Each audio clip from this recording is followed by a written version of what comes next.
வாழும் வரை நிழல் என உடன் நான் வருவேனே.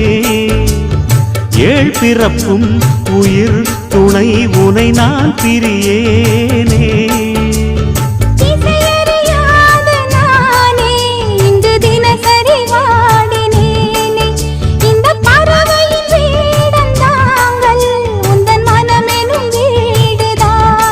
நீண்ட காலம் நேர்ந்த சோகம் நீங்கி போக நானும் தீண்ட யோகம் விளங்கிட. பூமிக்கொரு பாரம் என்று எண்ணி இருந்தேன், பூமுதிக்க யாரும் இன்றி கண்ணி இருந்தேன். சொந்தமின்றி பந்தமின்றி நானும் இருந்தேன், தொட்டு ஒன்று தொட்டு வைத்து பூவை அடைந்தேன். நன்றி சொல்ல